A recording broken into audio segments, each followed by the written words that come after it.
Politeknik Negeri Cilacap berdiri pada tahun 2008 yang berada di Jalan Dr. Sutomo nomor 1 Sidakaya Cilacap. Politeknik Negeri Cilacap memiliki 4 jurusan. Salah satunya adalah jurusan elektronika. Jurusan elektronika ini terdapat 2 prodi, diantaranya yaitu Prodi Elektronika dan Listrik.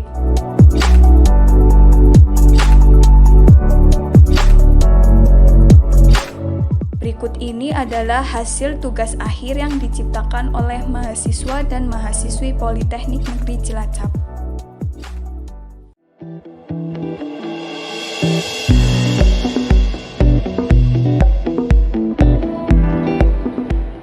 Nama saya Yokanandra Septianto dari D3 Politeknik Negeri Cilacap. Saya membuat tugas akhir yang berjudul monitoring kendaraan berbasis Arduino Nano.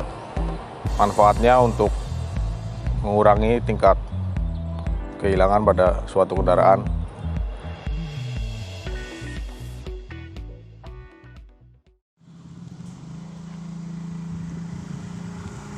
Indra, oke. Mau pinjam motornya lah? Mana mau ke apa? Alfamart. Beli jajan. Hati-hati. Ya.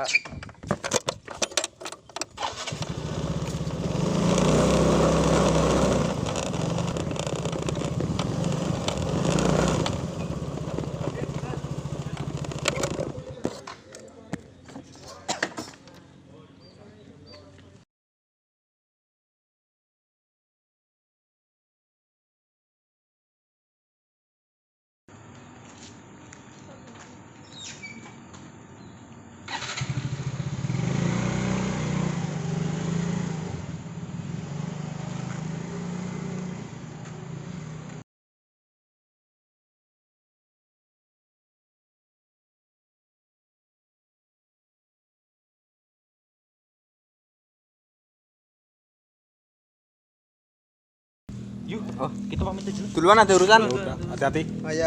Makasih ya. Yoi.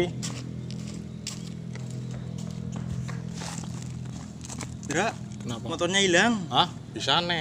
Nggak tahu tadi kuncinya ketinggalan sama saya. Ya udah, gampang, tenang aja. Udah, kamu duduk aja di sini dulu. Jadi gimana kok tadi bisanya hilang? Tadi saya kuncinya ketinggalan sama saya. Kamu lupa? Iya. Oh ya udah, tenang aja. Motornya bisa dilacak kok. Emang ada apanya di motor? Nah, di motorku aku kasih monitoring GPS. Jadi kalau aku matikan motornya dari sini, aku bisa ngelacaknya pakai GPS yang aku pasang di motor. Oh, iya, Jadi iya. tenang aja. Kamu Coba nggak usah khawatir. coba difungsikan. Ya siap nih. Di sini kan ada nyalakan kelistrikan. Ya. Kalau kita tekan kelistrikan nyala, si Ya. motor nyala. Oh ya. Kalau kita matikan, si motor akan mati. Itu di mana aja bisa? Bisa. Oh ya. Kita bisa lihat lokasi kendaraan kita lewat HP. Jadi kamu tenang aja. Matiin dulu ya kelistrikannya. Oke. Nih, aku kasih tahu cara refresh mapnya. Ini ada refresh map, tinggal dipencet aja. Terus kita tahu di mana lokasinya. Oh iya iya. Iya. Oke, tenang aja kamu.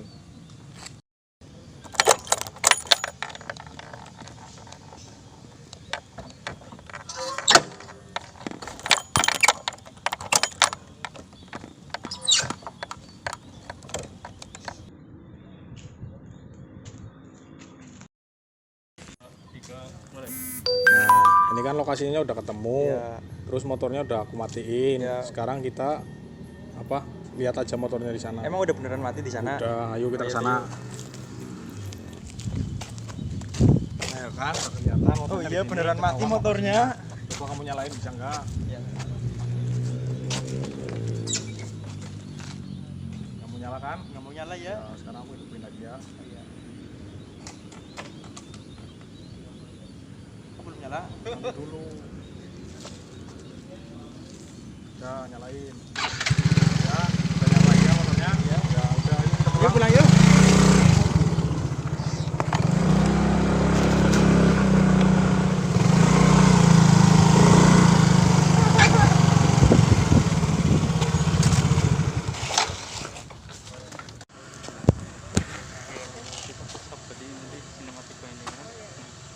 Coba dibuka lagi. Tadi ini gimana bisa mati? Emang ada rangkaiannya di dalamnya? Di dalamnya aku pasangin rangkaian GPS, pakai SIM 800. Mobilnya aku pakai relay. Kamu mau lihat apa? Ya bisa, coba lihatin. Ya. Ini alatnya yang aku pasang, komponennya ada di dalam sini.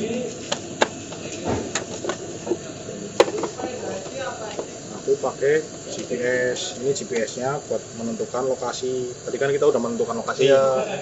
Terus aku pakai SIM 800 sebagai mengirim datanya dari HP ke microcontrol di sini. Itu cara ngirimnya gimana, Mas? Aku pakai SMS. Oh ya. Ya, ini relay yang berfungsi untuk tadi menghidupkan dan mematikan motor ini. Oh, ya. Tadi kan motor ini bisa dihidupkan, bisa Oh, ya. dimatikan. Nah, kurang lebih seperti itu rangkaiannya. Nah, terus ini apa, Mas, ini?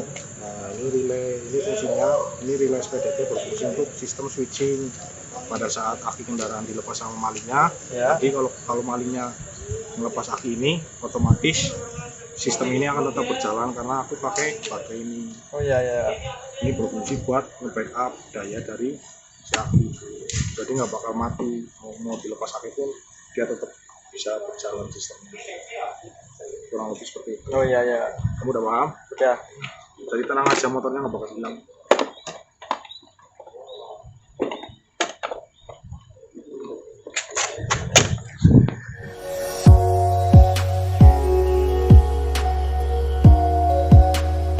Perkenalkan, nama saya Dinda Septi Wijayanti dari mahasiswa Politeknik Negeri Cilacap. Saya dari kelas Teknik Elektronika 3B. Di sini saya membuat tugas akhir yang berjudul implementasi sensor LDR dan aplikasi Android untuk deteksi kebusukan telur.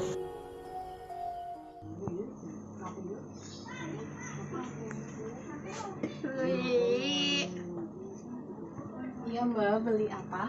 Aku mau beli telur, Mbak. Mau beli telur berapa ya? 9 aja deh, 9 butir aja cukup. Oh ya udah, bentar ya Mbak. Mau diapain, Mbak? Oh jadi ini tuh alat pendeteksi kebusukan telur. Jadi sebelum Mbaknya menerima telur, jadi alat ini dideteksi biar nanti datangnya di Mbaknya tuh layak konsumsi Mbak. Jadi saya nggak mungkin kan ngasih Mbaknya telur yang nggak layak konsumsi. Jadi saya cek dulu ya Mbak buat kebaikan dan kebusukannya, apakah ini telur busuk atau dalam kondisi baik. Emang di situ ada apanya, Mbak, bisa tahu busuk enggaknya? Di sini tuh ada sensor LDR yang berfungsi buat mendeteksi kebusukan telur dari telur ini. Jadi nanti Mbaknya bisa melihat data pendeteksian ini pada layar LCD dan buzzer dan LED. Nanti kita lihat aja ya Mbak di pengujiannya. Ini alatnya Mbaknya bikin sendiri? Ya Mbak, jadi ini tuh alat hasil karya tugas akhir saya yang berjudul alat pendeteksi kebusukan telur berbasis Android. Nah, saya tuh kuliah di Politeknik Negeri Cilacap. Pinter-pinter ya, Mbak, kreatif banget. Ya, saya coba dulu ya Mbak. Ya. Nah, di sini Mbak bisa lihat bahwa di LCD nomor 1 itu buruk dan nomor 4 itu buruk, maka LED dan buzzer itu berbunyi. Nah, ini tuh LED yang menandakan bahwa telur itu dalam keadaan busuk, yaitu nomor 1, 4, dan 6. Oh, gitu ya, Mbak. Selain itu, Mbak juga bisa melihat data hasil pendeteksian Mbak dari HP Android. Nah, ketika saya jauh dari rumah, saya juga bisa melihat data pengujian dari handphone saya. Ini saya masukin password sama username dulu ya Mbak. Iya, iya, Bu. Nah, di sini Mbaknya bisa lihat tanggal, waktu, kondisi, dan nomor baik atau nomor buruk telur itu pada layar HP. Nah, nanti itu di sini muncul notifikasinya. Nah, pada tanggal 23 jam 11:52. Oh iya, benar. Benar kan? Benar. Nah, ini ada telur baik sejumlah 6 dan telur buruk sejumlah 3. Dan ini ada nomor-nomor telur yang menunjukkan bahwa ini telur busuk. Oh, Jadi begitu Mbak. keren banget ya, Mbak ya. Ya, bentar ya Mbak, saya ambil telurnya dulu. Iya, Mbak. Saya pisahkan ya Mbak. Jadi ini nomor yang busuk saya ambil biar Mbak tidak memakan telur yang busuk. Saya nggak akan mengecewakan konsumen ya Mbak. Iya, terima kasih ya Mbak. Pelayanannya baik sekali. Benar ya Mbak.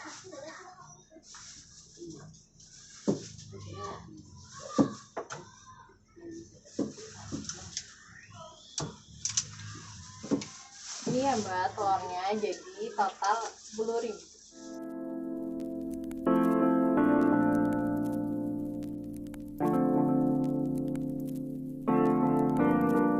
Perkenalkan, nama saya Aldi Irfan Darmansyah. Saya dari Politeknik Negeri Cilacap, jurusan Teknik Elektronika, program studi Diploma 3 Teknik Listrik.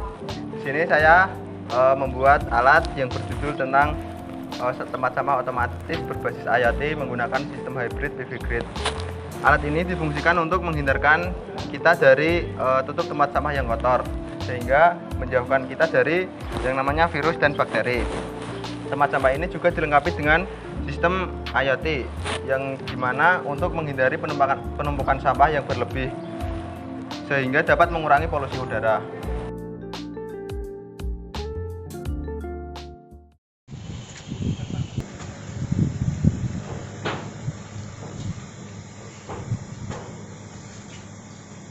Ngapain Mas?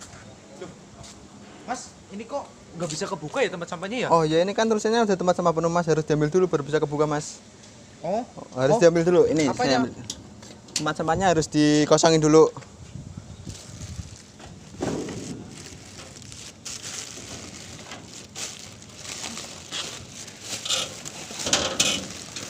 Ini harus diambil dulu Mas, tempat sampahnya. Sampahnya harus diambil dulu baru bisa dipakai. Coba. Nah,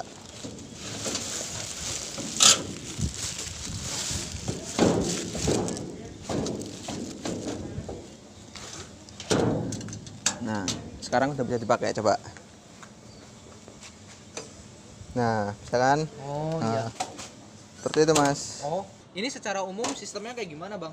Oh, jadi ini tempat sampah otomatis. Jadi kalau misal tempat sampah ini penuh, ini tidak bisa membuka. Tapi jika tempat sampahnya masih dalam keadaan kosong, tempat sampah akan membuka otomatis tanpa disentuh. Seperti itu. Oh, ini sih yang besar-besar kayak gini apa ini Bang? Oh, ini namanya panel surya. Panel surya ini adalah menghasilkan dari energi cahaya menjadi listrik. Jadi ditampung di aki, baru disalurkan ke sistem otomatis ini. Seperti itu. Ini yang di atas ini apa Bang? Oh, ini lampu otomatis. Jadi ini juga memanfaatkan sistem cahaya. Jika ini ada sensor yang namanya sensor LDR. Jika di sini ada cahaya maka lampu mati. Jika tidak ada cahaya maka lampu akan menyala. Jadi lebih efektif, otomatis seperti itu. Ini adalah sistem panelnya Mas. Bentar, saya jelaskan. Di sini kan ada yang namanya SCC. Di sini fungsinya untuk mengecas dari aki, untuk menstabilkan tegangan biar akinya tidak rusak. Sedangkan untuk ini adalah sistem microcontrollernya untuk menggerakkan tadi yang di depan tadi bisa membuka dan menutup otomatis. Jika tempat sampah penuh nanti tidak bisa membuka seperti itu. Untuk sistemnya ada dua ini penyulangannya. Ini bisa dilihat ada PLN sama PV. Di sini yang saya gunakan adalah PV karena sistem PLN yang saya gunakan sini sudah dicolok. Kalau dicolok nanti lampu merah akan menyala. Jadi misal akinya habis nanti langsung switch ke PLN kalau menggunakan dua sumber penyulangan seperti itu.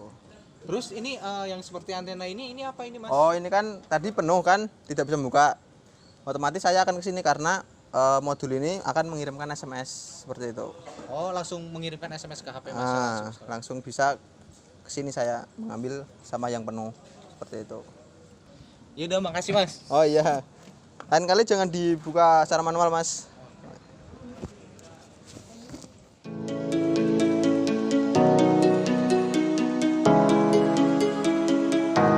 Perkenalkan, nama saya Raja Witami, saya dari kelas 3C, saya dari jurusan Teknik Elektronika.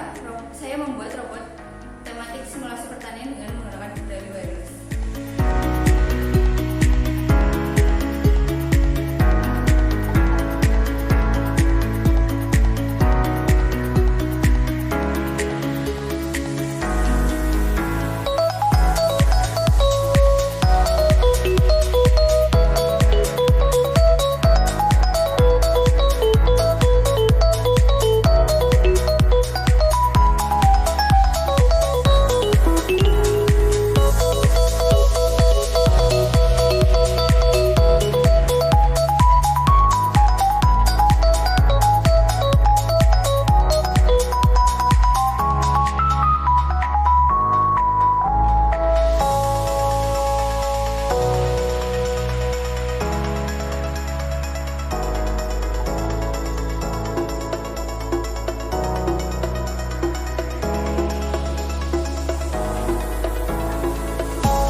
Kami bangga menjadi Mahasiswa Politeknik Negeri Cilacap. Jaya, jaya, jaya.